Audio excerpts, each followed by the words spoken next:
राज्य शासनाने सादर केलेला अर्थसंकल्पावर माननीय मुख्यमंत्री आणि सरकारचं अभिनंदन करण्याचा साठी आज मी इथं अर्थसंकल्पावर बोलणार आहे। 2026चा महाराष्ट्राचा अर्थसंकल्प हा राज्याचा $1 ट्रिलियन ची अर्थव्यवस्था बनवण्यासाठी व प्रादेशिक समतोल राखण्यासाठी एक महत्त्वाचा मौलाचा दगड ठरणार आहे। हा अर्थसंकल्प विकसित महाराष्ट्राच्या या संकल्पनेवर आधारित असून त्यातील प्रमुख मुद्दे खालीलप्रमाणे आहे। आपण जर पाहिलं तर या अर्थसंकल्पामध्ये महामानव अभिवादन आणि सामाजिक समरसता वर्ष म्हणून त्याला जाहीर केलेलं आहे।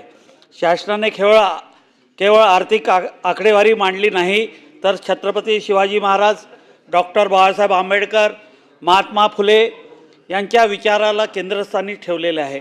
महात्मा ज्योतिराव फुले यांच्या 200 जयंतीनिमित्त सामाजिक उपक्रम राबवण्यासाठी समिती स्थापन करण्याचा निर्णय शासनाने घेतला आहे।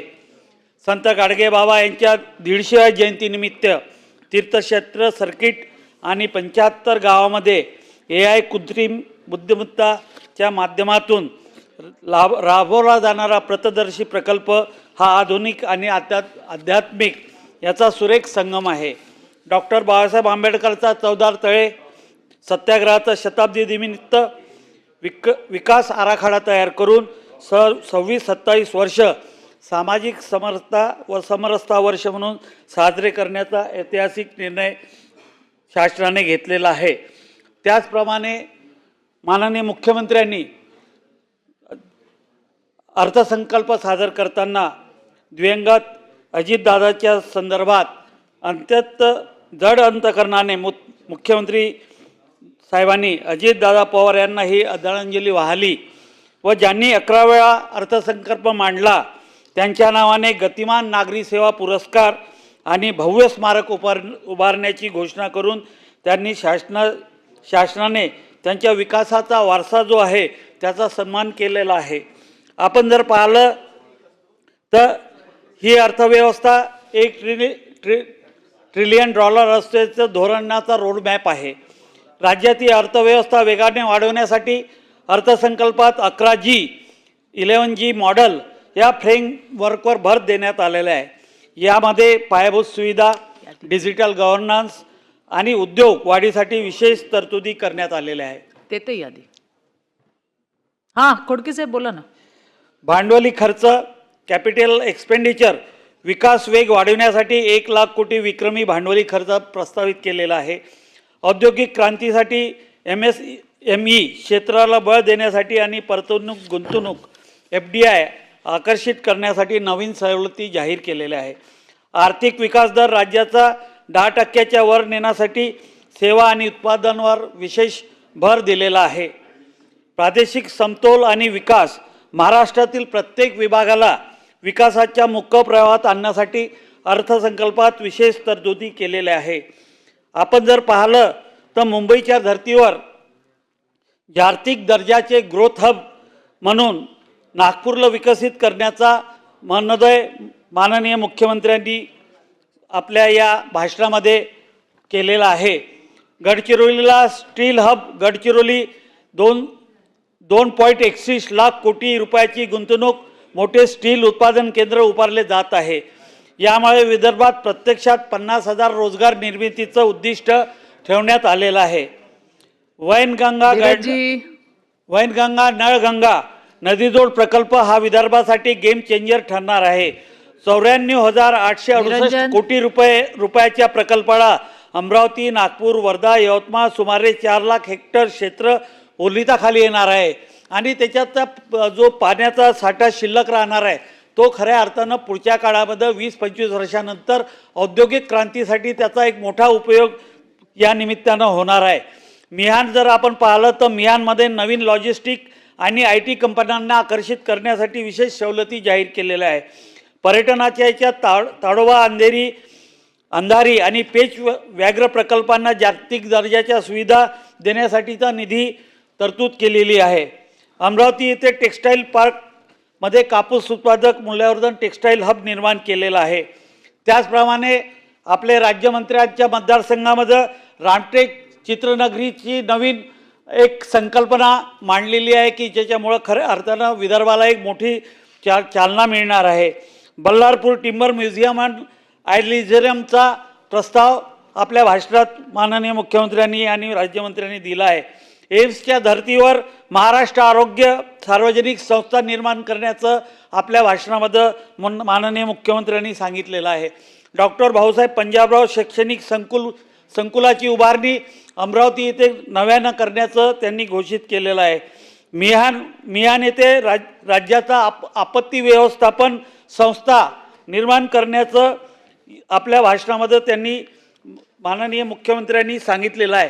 या अर्थानं जर आपण पाहिलं तर खऱ्या अर्थानं मुंबईच्या धर्तीवर नागपूर एक ग्रोथ हब म्हणून नवीन विकसित होण्याला चालना देणारा या अर्थसंकल्प आहे. मराठवाडा विकासाच्या संदर्भात आपण जर पाहिलं तर मराठवाड्यामध्ये दुष्काळी कलंक पुसून काढणे आणि छत्रपती संभाजीनगर मुंबई पुणे इतके महत्त्वाचे केंद्र बनवणे या अर्थसंकल्पात महत्त्वाचं सूत्र आहे. मराठवाडा ग्रीड दुष्काळावर कायमस्वरूपी मात करण्यासाठी जायकवाडी धरणासह मुख्य धरणांना पाईपलाईनने जोडण्याचा आपला मनोदय व्यक्त केलेला आहे. संभाजीनगरला खऱ्या अर्थानं IT हब निर्माण होईल. नवीन सॉफ्टवेअर कंपन्या येतील. तिथं स्टार्टअपला इन्सेंटिव्ह देण्याचं या अर्थसंकल्पात सांगितलं आहे. कृषी प्रक्रिया केंद्रामध्ये सोयाबीन मोसंबी उत्पादक शेतकऱ्यांसाठी व्हॅल्यू चेन आणि प्रक्रिया उद्योगांना 50% अनुदान देण्याची घोषणा माननीय मुख्यमंत्र्यांनी आपल्या भाषणामध्ये केली आहे. कोकणच्या संदर्भात जर पाहिलं तर किनारे रस्ते कोस्टल रोड प्रकल्पाचा विस्तार आणि जलवाहतुकीवर भर दिलेला आहे.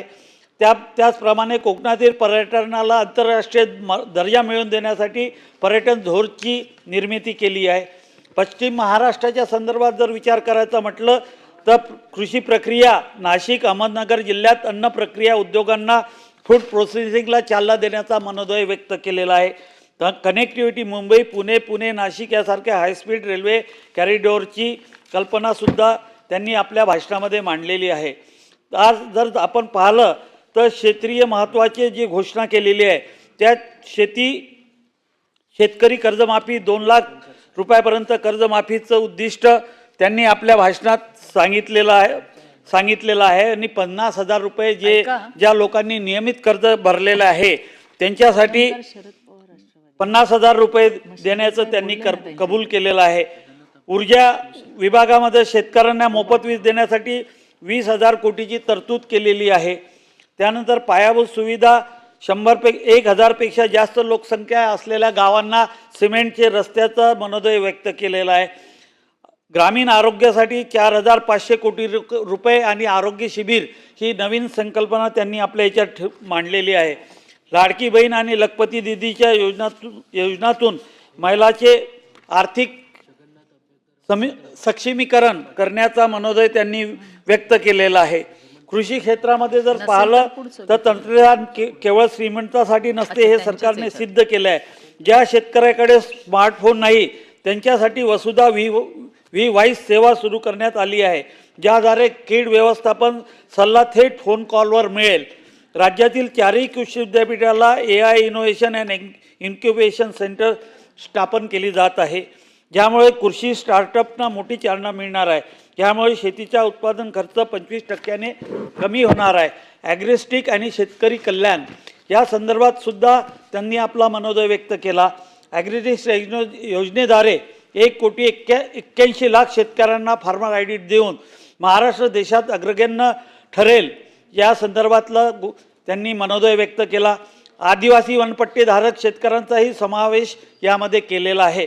महाराष्ट्र नैसर्गिक शेती अभियान अंतर्गत आगामी 2 वर्षात 5 हेक्टर क्षेत्र नैसर्गिक शेतीखाली आणण्याचे महत्त्वाकांक्षी पाऊल त्यांनी उचललेले आहे.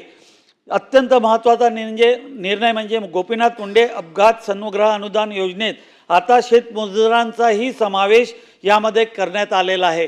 त्याचप्रमाणे जर आपण पाहिलं तर पशुधन आणि मत्स्य विकास ग्रामीण अर्थव्यवस्थेला बळ देण्यासाठी मुख्यमंत्री ग्रामीण पशुधन उद्योजक योजना सुरू केलेली आहे. पशुसंवर्धन व मत्स्य व्यवसायाला कृषी समक्ष दर्जा दिल्याने या क्षेत्रालाही शेतीप्रमाणे सर्व सवलती आता मिळणार आहे. आंतरराष्ट्रीय महिला शेतकरी वर्ष निमित्त महिला गोपालक आणि कुक्कुटपालन विशेष कार्यक्रम राबवून महिला सक्षमीकरणावर भर दिलेला आहे. मुख्यमंत्री मत्स्य संपदा योजनेसाठी प्रतिवर्षी 1240 कोटी रुपयाची तरतूद मच्छीमारांच्या विकासासाठी दारे उघडलेले आहे. आपण जर पाहिलं तर उद्योग क्षेत्राचा वाटा 30% नेण्याचे शासनाचं धोरण आहे. इन्व्हेस्ट महाराष्ट्र या डिजिटल प्लॅटफॉर्ममुळे 50 लाख प्रत्यक्ष रोजगार निर्माण होणार आहे.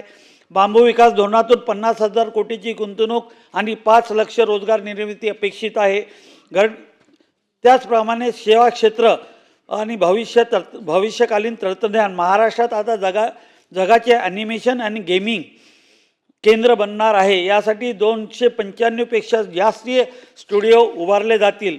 जागतिक क्षमता केंद्र GCC धोरण 2025 मुळे 4 लाख उच्च कुशल नोकऱ्या निर्माण होतील. यात पुण्यात देशातील सर्वात पसंतीचे ठिकाण ठरणार आहे. यासोबतच आपण जर पाहिलं तर प्रगत महाराष्ट्राचा संकल्प हा अजितदादातील स्वप्नाचा विकास होता. आज आपल्या राज्याचा 26-27चा अर्थसंकल्प मांडला गेला. हा केवळ आकड्याचा खेळ नसून विकसित महाराष्ट्र 2047 कडे जाणारा एक भक्कम रोडमॅप आहे. महाराष्ट्राचा अर्थसंकल्प आपल्यासमोर एक नाव प्रकर्षाने येत आहे, ते म्हणजे महाराष्ट्राचे लाडके नेतृत्व, आधुनिक महाराष्ट्राचे शिल्पकार स्वर्गीय अजितदादा. अजितदादाचं एक स्वप्न होतं, महाराष्ट्र देशात नेहमीच एक नंबरवर असावा. त्याचा या प्रो ग्रोथ अजेंडाला पुढे नेत या अर्थसंकल्पातून पायाभूत सुविधा, शेतीचे आधुनिकीकरण, शेवटच्या घटकाचा विकास साधण्याचा प्रयत्न केला आहे. दादाच्या शिस्तीने आणि दूरदृष्टीने तयार केलेली विकासाची पायाभरणी आज एक नव्या उंचीवर नेऊन पोचवलेली आहे. हा अर्थसंकल्प प्रगतिशील, शाश्वत, सर्वसमावेशक सुशासन या स्तंभावर उभा आहे. दादा नेहमी म्हणायचे की शेती हा राज्याचा कणा आहे आणि उद्योग हे राज्याचे इंजन आहे. त्या इंधनाच्या जोरावर महाराष्ट्र $5 ट्रिलियन अर्थव्यवस्था बनण्याच्या दिशेने वेगाने धावत आहे. आज आपण पाहतो की ग्रामीण रस्ते 2 मिनिट शेवटचे. खोडके साहेब. येस. आणि या संदर्भात आपल्याला माहीतच आहे की हा अर्थसंकल्प जो भाषणाचा शेवट करतो मॅडम, शेवटी एवढेच म्हणेन की हा अर्थसंकल्प म्हणजे महाराष्ट्राचा अस्मितेचा आणि प्रगतीचा जाहीरनामा आहे.